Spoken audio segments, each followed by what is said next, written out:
সালমান শাহ নামটি ৯০ দশকের বাংলা চলচ্চিত্রের এক ধূমকেতুর নাম, যিনি হুট করে এসে বাংলা চলচ্চিত্রের দর্শকদের মন জয় করে খুব তাড়াতাড়ি চলে গিয়েছিলেন না ফেরার দেশে। তার চলে যাওয়া নিয়ে এদেশের মিডিয়া পাড়ায় চর্চা আজকে নতুন কোনো বিষয় নয়। দীর্ঘদিন ধরে নানান রকম জল্পনা কল্পনার পরেও পরিষ্কার হয়নি তার রহস্যময় মৃত্যু জল। কখনো গুঞ্জন উঠেছে তাকে খুন হয়েছে, কখনো বা আলোচনায় এসেছে তার মৃত্যুর পেছনে দায়ী আপনজনের নাম, কখনো বা সুর উঠেছে ওসব কিছুই নয়। নিজেই নিজেকে শেষ করে দিয়েছেন অল্প সময়ে বাংলাদেশের সবচেয়ে জনপ্রিয় হয়ে ওঠা এই নায়ক। তবে অবশেষে বেরিয়ে এলো আসল রহস্য, বেরিয়ে এলো সকল গোপন তথ্য, যা আপনাকে সত্যি অবাক করবে, সেই সাথে কাঁদাবেও অনেক। আমাদের আজকের এই ভিডিওতে জানাবো সে সকল গোপন তথ্য। সালমান শাহ ১৯৭১ সালে সিলেট জেলায় অবস্থিত জকিগঞ্জ উপজেলায় জন্মগ্রহণ করেন এবং তার রাশি ছিল বৃশ্চিক। তার পিতা কমর উদ্দিন চৌধুরী ও মাতা নীলা চৌধুরী। তিনি ছিলেন পরিবারের বড় ছেলে, যদিও তার মূল নাম ছিল চৌধুরী সালমান শাহরিয়ার ইমন, কিন্তু চলচ্চিত্র জীবনে এসে তিনি হয়ে যান সালমান শাহ।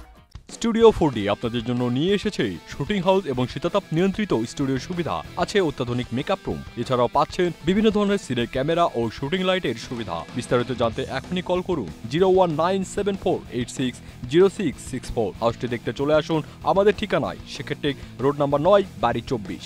সালমান শাহের দাদার বাড়ি সিলেট শহরের শেখঘাটে, নানার বাড়ি দরিয়াপাড়ায়, যে বাড়ির নাম এখন সালমান শাহ হাউস। তার নানার মূল বাড়ি মৌলভীবাজার। সালমান শাহ বিয়ে করেছেন ১৯৯২ সালের ১২ই আগস্ট। তার স্ত্রীর নাম সামিরা। ১৯৮৬ সালের দিকে হানিফ সংকেতের গ্রন্থলাইন সে সময় একটি ম্যাগাজিন অনুষ্ঠান প্রচারিত হতো। এর কোনো একটি পর্বের নামটি ছিল তার অপূর্ব নামের একটি গানের মিউজিক ভিডিওতে প্রধান চরিত্র অপূর্বর ভূমিকায় অভিনয়ের মাধ্যমে সালমান শাহ মিডিয়াতে প্রথম আলোচিত হন। তখন অবশ্য তিনি ইমন নামেই পরিচিত ছিলেন।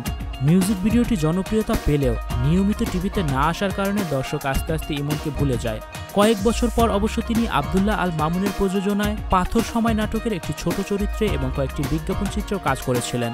এছাড়া তার বাকি গল্প সবারই জানা, যে কিভাবে অল্প সময়ে বনে গিয়েছিলেন এদেশের ইতিহাস পাল্টানো এক নায়ক। ১৯৯৬ সালের ৬ সেপ্টেম্বর সালমান শাহকে ঢাকার নিউ ইস্কাটন রোডের নিজ বাসায় শয়নকক্ষে সিলিং ফ্যানের সঙ্গে ঝুলন্ত অবস্থায় পাওয়া যায়। পরে ঢাকা মেডিকেল কলেজ হাসপাতালে নিয়ে যাওয়া হলে চিকিৎসকরা তাকে মৃত ঘোষণা করেন। এরপর থানায় অপমৃত্যু মামলা করেন সালমান শাহের বাবা কমর উদ্দিন আহমেদ চৌধুরী।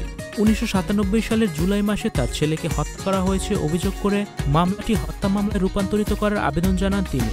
এই হত্যা মামলার তদন্ত করতে সিআইডিকে নির্দেশ দেয় আদালত। সিআইডি তখন এটিকে আত্মহত্যা বলে উল্লেখ করেন। ভিউয়ার্স, এই বিষয়ে আপনার কি মতামত? সালমান শাহ আসলে কি নিজেই নিজেকে শেষ করে দিয়েছে, নাকি তাকে মেরে ফেলা হয়েছে? কমেন্ট করে জানিয়ে দিন কমেন্ট বক্সে। Icon focus 24 TV, powered by 4D Fourth Dimension। আমাদের চ্যানেলটি সাবস্ক্রাইব করে আমাদের সাথে থাকুন।